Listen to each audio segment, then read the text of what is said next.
Good afternoon. Welcome back to Nobel Public School, Standard 9th. Okay, last સેશનમાં આપણે એક એસે જોયો હતો. અત્યારે હવે ફરીથી આપણે બીજો એક એસે જોઈએ, જે છે માય હોબી. તો મારા શોખ વિશે લખવાનું હોય તો આપણે ઘણું બધું લખી શકીએ છીએ. તો અહીંયા એક સેમ્પલ રૂપે તમને આપું છું કે માય હોબી, તો એની અંદર આપણે શું લખી શકીએ. તમારે બધાએ જ આ એસે લખવાનો છે. સાથે સાથે તમારે તમારી હોબીઝ જે છે એના વિશે પણ તમે લખી શકો છો. There are many kinds of hobbies. Collecting of coins, stamps, signatures and photography are some of ધેમ.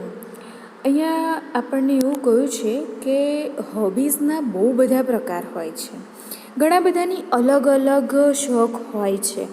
તો એ શોખના આધારે એ લોકો વર્ક પણ કરતા હોય છે. જેવી રીતે કે તમારી હોબીઝ પણ અલગ અલગ હશે, તમારા શોખ અલગ અલગ હશે, બરાબર છે. તો અહીંયા કલેક્ટિંગ કોઇન્સ એટલે કોઈને કોઈન કલેક્ટ કરવાનું ગમતું હોય છે. જૂના જે કોઇન્સ હોય છે એ નવા યર વાઇઝ કલેક્ટ કરતા હોય છે કેટલાક. તો સ્ટેમ્પ્સ કલેક્ટ કરવા ગમે છે. સિગ્નેચર્સ એન્ડ ફોટોગ્રાફી, અલગ અલગ ફોટોગ્રાફી જે હોય છે એ કલેક્ટ કરવાનું ગમે છે. તો આ બધી અહીંયા હોબીઝ આપણને જે બતાવી છે એનાથી અલગ પણ હોબીઝ તમારી હોઈ શકે છે. આપણે જોઈએ કોઇન્સ જોઈએ, સિગ્નેચર્સ જોઈએ, બરાબર છે. Different types of coins. હવે સિગ્નેચર્સ જોઈએ ડિફરન્ટ. ત્યાર પછી સ્ટેમ્પ્સ જોઈએ, આ અલગ અલગ સ્ટેમ્પ્સ આપેલા છે. અને ફોટોગ્રાફીસ, તો જેણે ફોટોગ્રાફીનો શોખ હોય છે એ ઘણા જ પ્રકારે અલગ અલગ પોતાની ફોટોગ્રાફી કરતા હોય. એટલે પોતાના શોખ કેવા હોય છે. તો my hobby is collecting stamps. I have collected stamps of my countries. મને સ્ટેમ્પ્સ કલેક્ટ કરવાનો શોખ છે અને મેં ઘણા બધા સ્ટેમ્પ્સ કલેક્ટ કર્યા છે. મેની કન્ટ્રીઝ એટલે ઘણા બધા દેશોના સ્ટેમ્પ્સને કલેક્ટ કર્યા છે. I get this stamps from my friends and relatives. તો એ મારા જે સ્ટેમ્પ્સ કલેક્ટ કરેલા છે એ મેં મારા ફ્રેન્ડ્સ પાસેથી અને મારા કેટલાક સંબંધીઓ એટલે મિત્રો અને સંબંધીઓ પાસેથી મેં મેળવ્યા છે. I get sum stamps in exchange for my stamps.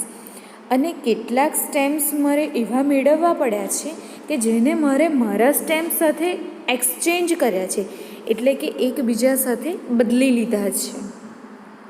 એટલે કે ઘણીવાર એવું બનતું હોય છે કે આપણને ગમતી વસ્તુ આપણે જોઈએ છે પણ સામે કંઈક આપવું પડે આપણે. તો એને પોતાના એટલે કે સ્ટેમ્પ્સ કલેક્ટ કર્યા છે પણ કેવી રીતે પોતાના સ્ટેમ્પ આપીને સામેથી લીધા છે. My uncle is in Australia. મારા અંકલ ઓસ્ટ્રેલિયામાં છે. He send me many foreign stamps.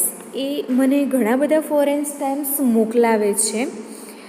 I keep all my stamps very carefully. મેં મારા જે સ્ટેમ્પ્સ કલેક્ટ કર્યા છે એને બહુ જ સાચવીને સંભાળીને રાખ્યા છે. I put them in an album.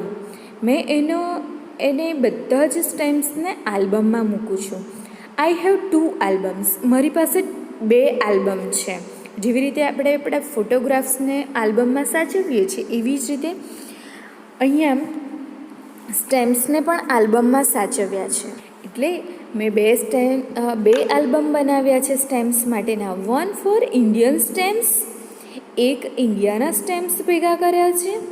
And the other foreign stamps, અને બીજું જે આલ્બમ છે એ ફોરેન સ્ટેમ્પ્સ માટે મેં બનાવ્યું છે. તો આ બંને અલગ અલગ આલ્બમ્સ બનાવ્યા છે સ્ટેમ્પ્સ કલેક્ટ કરીને. તો અહીંયા આપણે સ્ટેમ્પ્સ જોઈએ કે કેવા અલગ અલગ પ્રકારના સ્ટેમ્પ્સ હોય છે. આ ઓસ્ટ્રેલિયન સ્ટેમ્પ્સ અને બધા જ આપણને બતાવ્યા છે. My hobby keeps me busy in my leisure time. અહીંયા મારો જે શોખ છે એ શોખ આ સમયની અંદર મને બિઝી રાખે છે, એટલે બહુ શોર્ટ ટાઈમ હોય છે એની અંદર પણ મને આ બિઝી રાખે છે, એટલે કે વ્યસ્ત રાખે છે. It gives me a lot of general knowledge, અને એનાથી મને મારું સામાન્ય જ્ઞાન વધે છે, વધારવાની અંદર મદદ કરે છે, અને એમાંથી મને ઘણું બધું નોલેજ મળે છે. I learn about the history and geography of different countries. અને અલગ અલગ દેશોની ઇતિહાસ અને ભૂગોળ જાણવાનો પણ મને શોખ છે, એટલે હું એ પણ કલેક્ટ કરું છું. અલગ અલગ દેશો વિશે પણ જાણવું શોખ હોય છે, એટલે અહીંયા એ અલગ હિસ્ટ્રીઝ અને જિયોગ્રાફી પણ મેળવે છે. I also learn about the great leaders of the world.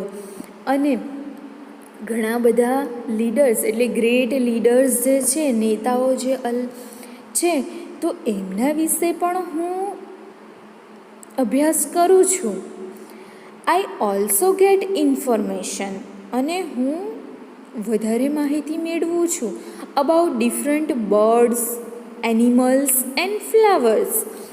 અને હું જે માહિતી મેળવું છું એ શેના વિશે છે?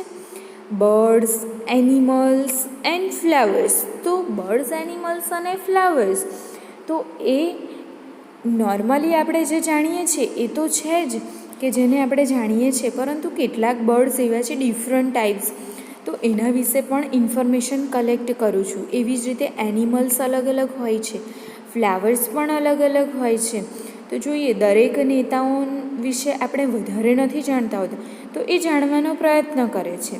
બર્ડ્સ તો ડિફરન્ટ બર્ડ્સ વિશે આપણે ન જાણતા હોય તો એની માહિતી મેળવીએ છીએ, અને એનિમલ્સ વિશે પણ માહિતી આપણે મેળવવી જોઈએ, અને જેને શોખ હોય છે એ મેળવીને કલેક્ટ કરી શકે છે. આપણો એસે પૂરો થાય છે, અને તમારે તમારા શોખ વિશે પણ લખવાનું છે, એટલે તમે તમારા શોખ વિશે અલગથી લખજો, અને આ એસે તો તમારે લખવાનું જ છે. ઓકે, તો દરેક જણ પોતાના શોખ પર પણ એસે લખજો. Okay, thank you.